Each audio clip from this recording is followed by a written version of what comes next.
Hello guys, welcome to another video of stock market friends. Accretion Nutraveda limited guys, ये upcoming IPO आज open हो रहा है। जानेंगे complete analysis, business model, financial condition, performance, GMP कितना चल रहा है, लिस्टिंग कितना मिलेगा, अप्लाई करिए या फिर नहीं, फाइनल डिसीजन क्या लेना चाहिए, इन सभी पॉइंट्स को डिस्कस करेंगे। और ये कोई रिकमेंडेशन वीडियो नहीं, तो इसलिए गाइस जो भी फाइनल डिसीजन होगा अपने रिस्क पर लीजिएगा। चलिए फ्रेंड्स, वीडियो स्टार्ट करते हैं। तो गाइज आईपीओ जो है 28 जनवरी मतलब आज ओपन हो रहा है, 30 जनवरी क्लोज किया जाएगा। 3 डे आईपीओ है। 4 फेब का लिस्टिंग रेट रखा गया, 10 रुपीज का फेस वैल्यू, 122 टू 129 रुपीज पर शेयर की प्राइस बन, 1000 शेयर्स की लॉट साइज, फ्रेश कैपिटल और बुक बिल्ट आईपीओ है। 25 करोड़ का इशू साइज, 19.2 लाख शेयर्स का इशू किया गया। सनफ्लावर ब्रोकिंग मार्केट मेकर है। बीएससी एसएमई प्लेटफॉर्म पर लिस्टिंग किया जा रहा है। अलॉटमेंट डेट 2 फेब, 3 फेब को रिफंड रिलीज किया जाएगा। शेयर्स डीमैट अकाउंट में क्रेडिट होगा। ऑफर दिया गया है, क्यूआईबी एंकर इंक्लूड नहीं करेंगे, ऑलरेडी एलोकेट हो चुका है। 18.8, big HNI 9.6, small HNI 4.8, retail में 33% का ऑफर दी गई है। अगर हम यहाँ पे कंपनी का रिटेल में ओनली 2 लॉट अप्लाई कर सकते हैं, 2.6 लाख रुपीज पे करना पड़ेगा, 2000 शेयर्स मिलेंगे। Small HNI minimum 3 lot apply कर सकते हैं, 3.9 लाख रुपीज पे करना पड़ेगा। मैक्सिमम 7 लॉट अप्लाई कर सकते हैं, 9 लाख रुपीज पे करना पड़ेगा। Big HNI minimum 8 lot apply कर सकते हैं, 10.3 लाख रुपीज पे करना पड़ेगा।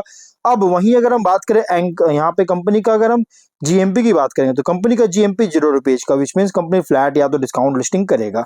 बिजनेस 2021 में इनकॉर्पोरेट किया गया था, जो कि आयुर्वेदिक एंड न्यूट्रास्यूटिकल प्रोडक्ट्स का अलग अलग डोजेस के फॉर्म में, जिसमें इंक्लूड है tablet, capsule, oral liquids, powders, oils and external preparations जैसे बाम्स, क्रीम्स, जेल्स, इसका मैन्युफैक्चरिंग करती है।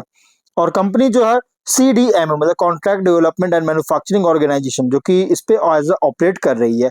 और डोमेस्टिक ही नहीं बल्कि इंटरनेशनल मार्केट्स जैसे श्रीलंका, सिंगापुर, यूएसए जैसी कंट्रीज में सर्व कर रही है। और कंपनी के प्रोडक्ट्स में कंबाइन है क्लासिक आयुर्वेदिक प्रिंसिपल्स, जो कि मॉडर्न न्यूट्रास्यूटिकल साइंस के साथ, जिससे अलग अलग एरियाज जैसे liver care, women's health, bone and joint pain, cognitive support और रेस्पिरेटरी वेलनेस को एड्रेस कर सके।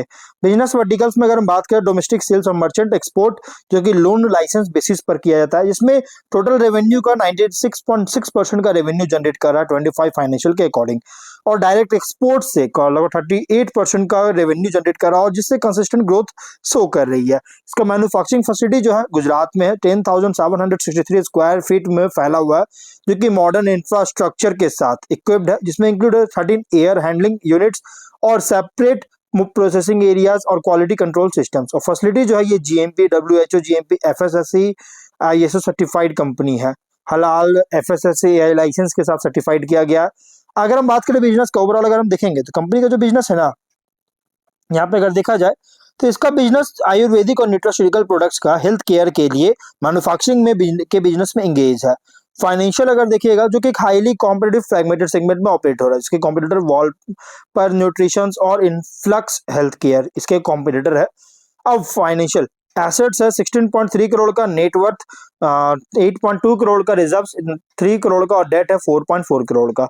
वहीं रेवेन्यू प्रॉफिट 23 में 3 करोड़ का रेवेन्यू, 28 लाख का प्रॉफिट, 24 में 5.2 करोड़ का रेवेन्यू, 82 लाख का प्रॉफिट, और 25 में 16 करोड़ का रेवेन्यू, 2.6 करोड़ का प्रॉफिट। और फर्स्ट हाफ में यहाँ पे अगर देखिएगा तो 14 करोड़ का रेवेन्यू, 2.3 करोड़ का प्रॉफिट है।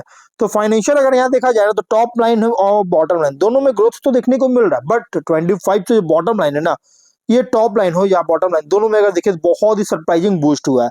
और ये जो डाउट ही क्रिएट नहीं करा बल्कि सस्टेनेबिलिटी कंसर्न रेज कर रहा है, क्योंकि एक हाईली कॉम्पिटिटिव फ्रैगमेंटेड सेगमेंट में ऑपरेट हो रहा है। इसकी वजह से ऑब्जेक्टिव क्या है, तो एग्जिस्टिंग मैन्युफैक्चरिंग यूनिट है, इसके ऑटोमेशन में मशीनरीज का परचेज करना चाहता है। न्यू मैन्युफैक्चरिंग सेटअप का मशीनरी के लिए मशीनरीज परचेज करना चाहता है। वर्किंग कैपिटल रिक्वायरमेंट और जनरल कॉर्पोरेट पर्पस के लिए फंडिंग चाहता है। इसके लाइफ पे लेकर आया। Ratios ROE 68.5, ROC 49, RO NW 56.5% का, डेट टू इक्विटी 0.5 टाइम का, PAT margin, EBITDA margin 16.6, 23.7%, PB और PE रेशियो 7.7 और 26.3 टाइम का, promoter holding pre issue 100, post issue 73.5%, market cap होगा 93.4 करोड़ का। कंपनी के प्रोमोटर मिस्टर मयूर पोपटलाल सोजित्रा, मिस्टर अंकुर कुमार शांति लाल पटेल, मिस्टर प्राश कुमार विनु भाई परमार, मिस्टर हार्दिक मुकुंद भाई प्रजापति और हर्षद नन्नू भाई राठौड़ और मिस्टर विवेक अशोक कुमार पटेल इसके प्रोमोटर है। वहीं अगर हम बात करें इस कंपनी के फाइनेंशियल के अकॉर्डिंग जो प्राइस बैंड रखा गया है, बहुत बहुत हद से ज्यादा ओवरली प्राइस रखा गया है आईपीओ का, अगर हम बात करेंगे तो। वहीं अगर हम यहाँ पे कंपनी का स्वॉट एनालिसिस करें तो स्ट्रेंथ में न्यूट्रास्यूटिकल्स, हेल्थ सप्लीमेंट्स और वेलनेस प्रोडक्ट, इन तीनों सेगमेंट में ऑपरेट कर रहा है, जिससे कंज्यूमर इंटरेस्ट जो है ना ग्रो कर रहा है प्रिवेंटिव हेल्थ और इम्यूनिटी प्रोडक्ट्स के में। जो सो कंज्यूमर इंटरेस्ट बहुत तेजी से ग्रो कर रहा है इसको कैटर करने के लिए। प्रोडक्ट्स जो है सो लगातार एसेंशियल हेल्थ कैटेगरीज में पोजीशन खुद को किया, प्रोडक्ट्स पोजीशन में है, जो कि रिकरिंग डिमांड जो है सो के साथ हेल्थ कॉन्शियस कंज्यूमर्स के बीच में। और कंपनी जो wide range of nutraceutical formulations को भी लॉन्च करने का एबिलिटी है, जिससे रेवेन्यू सोर्सेज को डाइवर्सिफाई करने में हेल्प कर सकती है। वेलनेस प्रिवेंटिव केयर का अवेयरनेस बहुत तेजी से ग्रो कर रहा है, जिससे लॉन्ग टर्म स्ट्रक्चरल डिमांड जो है सप्लीमेंट्स और फंक्शनल फूड्स के लिए सपोर्ट करती है। वीकनेस बात करें तो इसका स्केल बहुत छोटा है लार्ज कंपनी से कंपैरिजन में, जिससे गाइस इसका ब्रांड रीच और नेगोशिएटिंग पावर दोनों को लिमिट कर रही है। प्रॉफिटेबिलिटी भी अफेक्टेड किया जा सकता है कॉम्पिटिटिव प्राइस वोलेटिलिटी का द्वारा, जो कि इंग्रेडिएंट्स में और सप्लाई चेन कॉन्स्ट्रेंट्स के लिए। और वर्किंग कैपिटल रिक्वायरमेंट्स बहुत ज्यादा होगा raw material, inventory, finished goods और डिस्ट्रीब्यूशन रिसीवेबल्स होने के कारण। ब्रांड रिकॉग्निशन भी देखिएगा तो बहुत ज्यादा लिमिटेड है वेल नोन नेशनल और ग्लोबल वेलनेस ब्रांड्स के कंपैरिजन में। और अपॉर्चुनिटीज की बात करें तो consumer focus wellness, immunity, preventive nutrition पर राइज हो रही है, जिससे सस्टेन्ड डिमांड जो है न्यूट्रास्यूटिकल प्रोडक्ट्स के लिए सपोर्ट कर सकता है। कंपनी जो स्पेशलाइज्ड हाई मार्जिन सेगमेंट्स जैसे sports nutrition, clinical nutrition, premium health supplements में एक्सपैंड करने का पोटेंशियल है। और ग्लोबल हेल्थ मार्केट में भी जहां इंडियन न्यूट्रास्यूटिकल जो है बहुत ज्यादा ट्रैक्शन गेन कर रही है, इसमें एक्सपोर्ट करने का अपॉर्चुनिटी मिल सकता है। स्ट्रेटेजिक पार्टनरशिप किया है health care providers, fitness platforms और ई कॉमर्स चैनल्स के साथ, जिससे डिस्ट्रीब्यूशन रीच और रिकरिंग सेल्स को इंक्रीज कर सके। तो थ्रेट की बात करें तो कंपटीशन बहुत ज्यादा इंटेंस है, जो कि जिनके पास स्ट्रॉन्गर डिस्ट्रीब्यूशन नेटवर्क है इनके साथ बड़े बड़े कंपनीज के पास है, तो इसलिए आज कंपटीशन इंटेंस है। रेगुलेटरी कॉम्प्लायंस शिफ्ट अगर होता है डाइटरी सप्लीमेंट्स नॉर्म्स में और लेबलिंग स्टैंडर्ड्स में, तो कॉस्ट इंक्रीज कर सकता है। Raw material price volatility specially exotic herbs और इंपोर्टेड इंग्रेडिएंट्स में अगर होता है तो मार्जिन स्क्वीज कर सकता है। कंज्यूमर प्रेफरेंस अगर शिफ्ट होता है या हाइप ड्राइवन ट्रेंड्स आता है तो रिपीट बिजनेस को डिले कर सकता है, देरी कर सकता है और ब्रांड लॉयल्टी को अफेक्ट कर सकता है। और अगर हम बात करें गाइस तो कंपनी का पीयर कॉन्ट्रैक्ट फाइनल डिसीजन देखिए, अगर कंपेयर करें बड़े कंपनी से तो ये बहुत छोटा है, लेकिन निश में अगर देखिएगा तो ये बहुत ज्यादा निश कंपनी है, निश पे काम कर रहा है। लेकिन हाँ, ये कंपनी जरूर कम्पीट कर रहा है प्रोडक्ट इनोवेशन टारगेटेड पोजिशनिंग पर कम्पीट कर रही है पूरी तरह से, स्केल और ब्रांड रिकॉग्निशन पर नहीं, क्योंकि बहुत छोटी कंपनी है।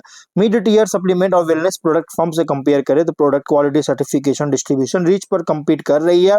सक्सेस डिपेंड करता है मार्केटिंग, एग्जीक्यूशन, क्वालिटी एश्योरेंस और सप्लाई चेन रिलायबिलिटी पर। और इन्वेस्टर के लिए आईपीओ रिप्रेजेंट करता है health and wellness sector play, जो कि टाइड है ग्रोइंग प्रिवेंटिव केयर डिमांड के ऊपर। और ग्रोथ प्रोस्पेक्ट तभी होगा जब प्रोडक्ट डिफरेंशिएशन, कंज्यूमर एक्सेप्टेंस और कॉम्पिटिटिव पोजीशन करेगा तब, अदरवाइज थोड़ा सा इम्पैक्ट कर सकता है। अब अगर हम बात करें इस कंपनी के फाइनल डिसीजन ले, देखिए ये जो आईपीओ है ये स्मॉल इक्विटी कैपिटल है, जो कि पोस्ट आईपीओ इंडिकेट कर रहा है माइग्रेशन के लिए लंबा टाइम ले सकता है। मतलब ये पूरी तरह pure high pricey and dicey IPO. तो आप इसमें जो भी फाइनल डिसीजन लीजिएगा अपने रिस्क पर लीजिएगा। तो ये कोई रिकमेंडेशन वीडियो नहीं, तो मिलते हैं नेक्स्ट वीडियो में, बाय।